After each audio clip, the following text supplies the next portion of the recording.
Hello friends, welcome to my channel InfoThing.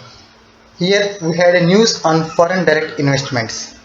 So recently government moved to change the foreign direct investment policy in an attempt to restrict investment from China. Hence this move could lead to a further slowdown of FDI foreign direct investments in our country. So in today's video we'll try to know about what is FDI in banking sector, this FDI route and limit in Indian banks, why foreign direct investment needed for Indian country, and which country has the highest FDI in India, and who are the five largest recipients of foreign direct investments. Then finally, which banks stand to gain the most FDIs. So before moving forward, please subscribe our InfoThing YouTube channel, press the bell icon and never miss any update. If already subscribed, please like, share and comment. It really motivates us. As we know, the banking industry in India is sufficiently capitalized and regulated. The economic and financial conditions here are better than in any other country. Liquidity, credit, and market studies have proven Indian banks to be resilient. In the process of globalization, India has liberalized all its sectors and invited FDI foreign direct investments in most of the sectors, albeit with a sectoral cap. Internalization of banks in perhaps the best example of India's globalization. There are 44 foreign banks with 300 branches operating in India, having a cap of 74% and 20% of foreign investments in public and private sector banks respectively. Friends, you can follow our channel on social platforms like Telegram and Facebook apps. These links given in description. Now we will see here what is FDI in banking sector. FDI stands for Foreign Direct Investment. It is a component of national financial accounts. FDI is investment of foreign assets into domestic structures, but it does not include foreign investment into stock markets. So FDI means investment by non-resident entities or persons resident outside India in the capital of an Indian company. So under the Schedule 1 of Foreign Exchange Management Act, FEMA. So when we see the history of FDI in India, FDI was introduced in the year 1991 under FEMA Act by our Finance Minister Dr. Manmohan Singh. So that time our present Prime Minister Dr. Manmohan Singh was Finance Minister. So in his period the FEMA Act was developed. So in that year the FDI has introduced. So FDI started with a baseline of $1 billion in 1999. So hence India is considered as second important destination of foreign investment. After that, the major sectors that FDIs are attracted in services, telecommunication, construction activities, and computer software and hardware sectors. So India in 1997 allowed foreign direct investment in cash and carry wholesale also. So for doing that, the government approval is needed. So the government has relaxed those norms in 2006. So after that, from 2000 to 2010, the Indian retail has attracted about $1.8 billion in FDI flow into Indian country.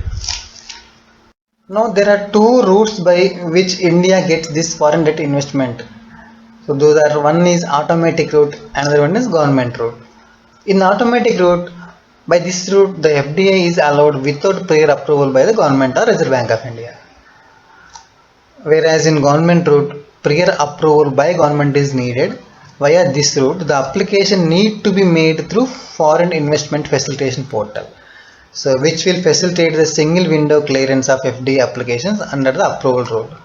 So this approval application process handled by our Indian regulators, that is Ministry of Commerce and our Department of Promotion of Industry and Internal Trade, DPIIT. These two wings will handle this FDI application reviews. After consultation with these departments, the government will allow the FDI into India. There are some sectors FDI is not available. Those are banking, NBFC activities and financial service sectors, civil aviation sector and petroleum sector, venture capital funds company and defense and strategic industries, agriculture including plantation, print media, broadcasting and postal services. So in these sectors, government prior approval is needed. FDI is permitted through four distinct channels in banking sector. In public sector banks, FDI is permitted with a cap of 20% of equity, whereas in private sector banks, FDI is permitted with a cap of 74% of equity. So the foreign direct investment in Indian bank sectors is permitted to up to 74%, where 49% is allowed via automatic route, while FDI beyond 49% up to 74% is permitted through government approval route. So the overall foreign direct investment up to 49% from different sources will be allowed in private sector banks. The 20% is allowed in public sector banks. And the another we need to know is why is there FDI in India? So the foreign direct investment in India is a major monetary source of economic development in India. The foreign companies invest directly in fast growing private Indian businesses to take benefits of cheaper wages and changing business environment of India. So the economic liberalization started in India in wake of 1991, the economic crisis, and since then FDI has steadily increased in India, which subsequently generated more than 1 crore jobs. So according to the Financial Times 2015, India overtook China and US as a top destination for FDIs. We will see the benefits of FDI in India, the transfer of technology from overseas countries to domestic markets, ensure better and improved risk management in our Indian banking sector, and it assures better capitalization in Indian banking, and it offers a financial stability in banking sector in India. Now we will try to know which country has highest FDI in India. Now, Singapore has emerged as the largest source of FDI into India for the two of the last 4 years. But traditionally Mauritius has always been on top of the FDI chart. After coming in second to the Mauritius for 2 years, Singapore has regained top spot as India's largest source of FDI in the year 2018-19 fiscal year. So around $16.2 billion. So foreign investment originated from this Iceland Republic. So this is according to the latest report just published by our India's Department for Promotion of Industry and Internal Trade. So as per DPIIT's records, around $16.2 billion of foreign investment originated from this Singapore. So Mauritius, which came into second with $8 billion of investments. So that's why it has become a top second FDI for India. Now we will see who are the 5 largest recipients of FDI. So US, the first position is US, United States of America. Net foreign direct investment in US reached $479.4 billion in 2016. In the second position is UK. The UK received around 300 billion net foreign direct investment in 2016.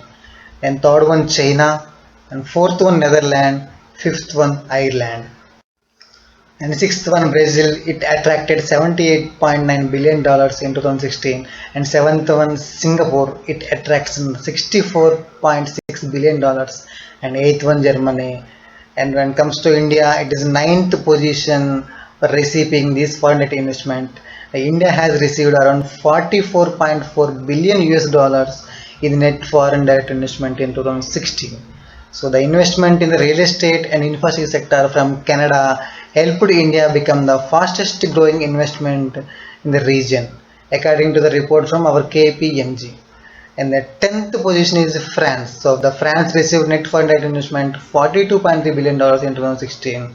The Paris hosts the second most multinational headquarters after Tokyo. So these are the top 10 largest recipients of FDI. The US is in top position and India is in 9th position in the recipient of this FDI. So as we discussed, maximum 20% only allowed in public sector banks as FDI. So the current foreign shareholding for the state-owned banks is not even close to the current limit of 20%.